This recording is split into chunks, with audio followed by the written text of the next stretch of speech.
Good morning Maranatha. Shalom Bapak Ibu dan Saudara yang terkasih di dalam Tuhan Yesus Kristus. Selamat berjumpa kembali dalam Good Morning Maranatha. Pada pagi hari ini, Jumat tanggal 3 Oktober 2025, kita akan bersama-sama mengawali seluruh aktivitas kita hari ini untuk melayani Tuhan dengan kita membaca dan merenungkan sebagian dari firman Tuhan. Dan saya Untung Prasetyo akan membacakan renungan ini untuk kita semua. Sebelumnya mari kita berdoa. Ucap syukur kami atas pemeliharaan Tuhan dan penyertaan Tuhan, serta kasih setia Tuhan. Dan di pagi hari ini, Tuhan sudah persiapkan bagi kami makanan rohani untuk kami mempersiapkan berbagai aktivitas kami dan pekerjaan kami. Mampukan kami untuk memahami apa yang menjadi kehendak Tuhan dalam renungan pagi hari ini. Dalam nama Yesus kami berdoa, amin. Renungan kita pada pagi hari ini terambil dari buku Renungan Pelita Maranatha dan diberi judul Setia di Tengah Godaan. Adapun bacaan kita terambil dari kitab Wahyu 2 pada ayatnya yang ke-12 sampai 29 dan nats bacaan kita terambil dari Wahyu 2 pada ayatnya yang ke-13b. Beginilah firman Tuhan. Namun engkau berpegang pada namaku dan tidak menyangkal imanmu kepadaku. Bapak, Ibu, dan Saudara yang terkasih, pernahkah Anda mendengar istilah comfort zone is beautiful, but nothing ever grows there? Hidup di zona nyaman memang terasa menyenangkan, tetapi pertumbuhan terjadi ketika kita menghadapi tantangan. Demikian juga dalam kehidupan sehari-hari. Dunia sering dipenuhi berbagai tawaran, ambisi, relasi, bahkan godaan untuk berkompromi dengan kepentingan pribadi. Justru disitulah iman kita diuji. Apakah kita tetap berpegang pada kebenaran atau tergoda untuk mengikuti arus yang salah? Wahyu 2 ayat 12-29 menyingkapkan pesan kepada jemaat di Pergamus dan Tiatira. Mereka hidup di tengah lingkungan yang syarat dengan penyembahan berhala dan ajaran palsu. Namun, Tuhan meneguhkan. Ia tahu pergumulan umatnya dan menghargai kesetiaan mereka. Pesan ini relevan bagi kita, bahwa kita dipanggil bukan hanya untuk cerdas secara intelektual, tetapi juga teguh di dalam iman. Kesetiaan bukan berarti tanpa ujian, justru kesetiaan teruji di tengah tawaran yang tampak menggiurkan.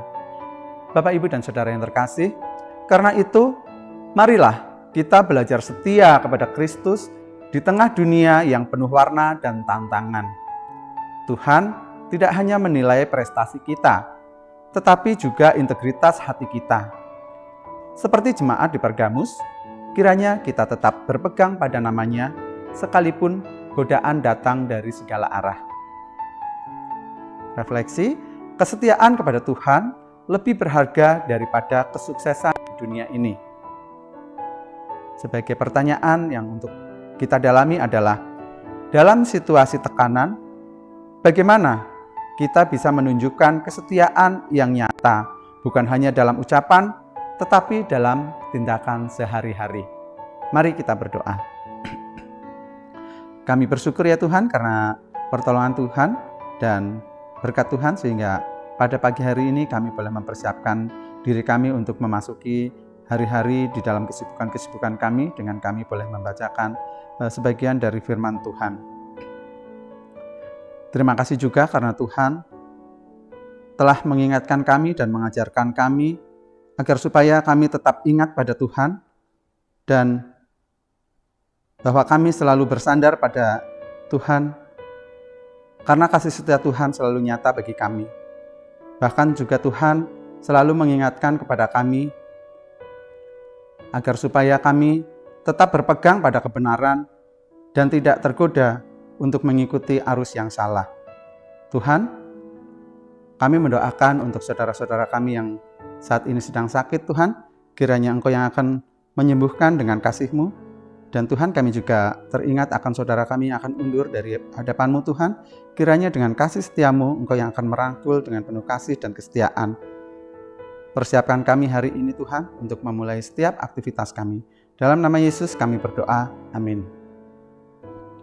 Bapak, Ibu, dan Saudara yang dikasihi Tuhan, demikianlah renungan kita pada pagi hari ini. Tetaplah bersandar pada Tuhan dan jangan bersandar kepada manusia. Karena Tuhanlah sumber kekuatan kita dan diberkatilah kita semua yang selalu mengandalkan Tuhan dan menaruh harapan kepadanya.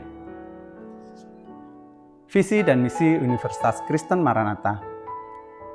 Visi: Universitas Kristen Maranatha menjadi perguruan tinggi yang mandiri dan berdaya cipta, serta mampu mengisi dan mengembangkan ilmu pengetahuan, teknologi dan seni abad ke-21 berdasarkan kasih dan keteladanan Yesus Kristus. Misi: mengembangkan cendekiawan yang andal, suasana yang kondusif, dan nilai-nilai hidup Kristiani sebagai upaya pengembangan ilmu pengetahuan, teknologi, dan seni dalam penyelenggaraan Tridharma Perguruan Tinggi. Sampai berjumpa kembali dalam Good Morning Maranatha berikutnya. Shalom, salam integrity, care, excellence.